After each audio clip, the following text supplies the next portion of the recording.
I am an American.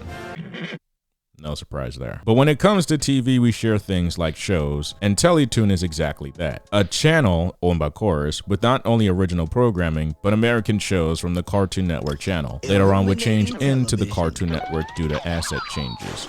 How did Teletoon do so?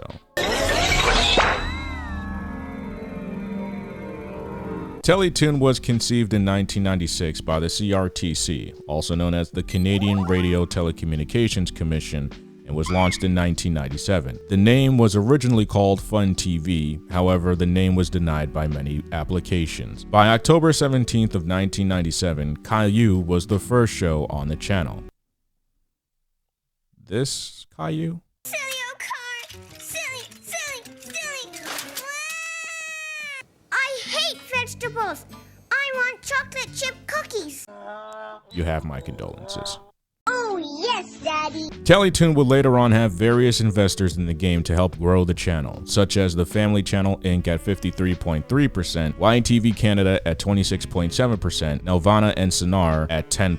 Teletoon was always on a schedule when cartoons aired. During the early morning would be for preschool children with educational shows. Then regular children's programming would take over the blocks, while the late night would be adult contemporary, much like Nickelodeon and Cartoon Network lineups. Teletoon would also be a bilingual channel in both English and French for those in Quebec and Montreal, and have its sister channel play all shows in the French language. Teletoon dedicated 40% of its channel to Canadian content in the early years of syndication. By 1998, would focus more on renewals to shows rather than making new shows, mainly because it costs more to make new production rather than seeing what would get a new season. During the second year of syndication, Teletoon was supposed to air Space Ghost from Coast to Coast, however, due to rumors of royalty disputes and an error in the schedule, it never aired. By the 2000s, it invested $96 million into 98 productions, making it the fastest growing Canadian cartoon network. By 2002, the Canadian programming would increase by 60%. Teletoon would also be the network's mascot, while the bumpers would be made by Spin Productions and then later Cup of Coffee Studios. Teletoon's schedule would be as follows: 26 to 28 episodes would air and then take a year off productions to build up suspense.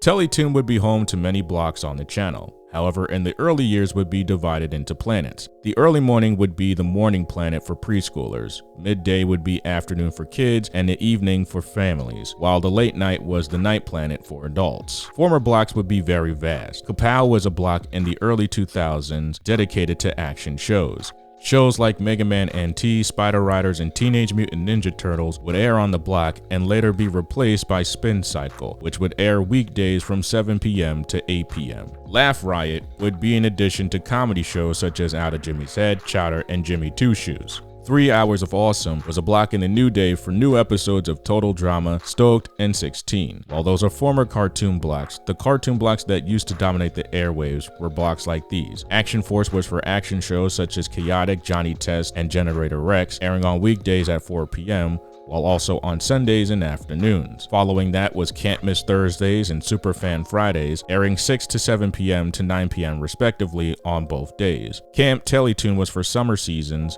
airing different cartoons and movies Monday through Friday, 9 a.m. all the way to midnight. Teletoon Retro was the Canadian version of Boomerang with Tom and Jerry, The Bugs and Tweety Show, The Flintstones, as well as many MGM and Hanna-Barbera shows. Teletoon at Night, later then called Teletoon Detour, aired at 9 p.m. to 4 a.m., akin to Adult Swim in America, with the same lineup in adult contemporary cartoons and anime.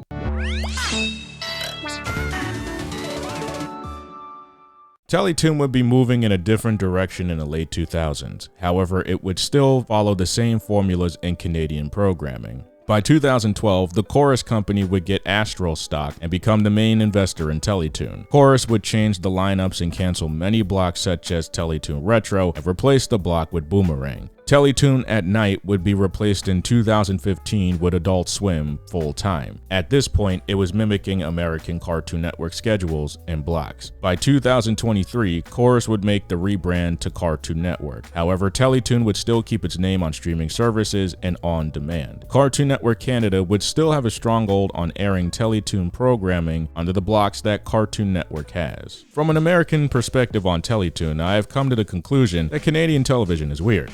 Because it is.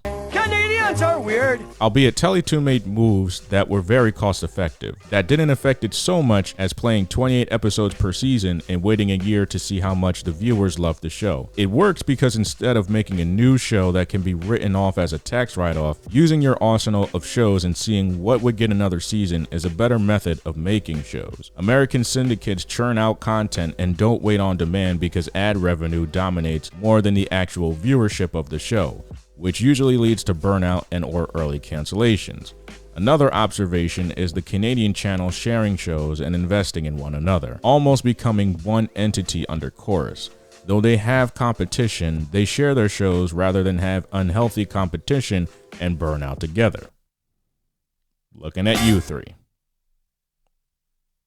While there are instances in crossovers and abandoned pilot investments from our American side, Teletoon in Canada will play shows from YTV and a Blue Moon, mainly because there are investments in it. America over the years would sprinkle in shows from YTV, Nelvana, and Teletoon respectively, and we grew up with them just as we did with the American cartoons. In retrospect, Teletoon had more of a better show arsenal, such as 16, Total Drama, Clone High, those shows that we used to watch, which saw more in seasons as both countries saw the demand and wanted the demand, and Teletoon delivered. When looking at the change to Cartoon Network, it was because Chorus had more in stock and say so. Not only this, Teletoon mimics Cartoon Network in many ways. In a way, it was inevitable that the change would be made. But I have one question though. How powerful is Chorus?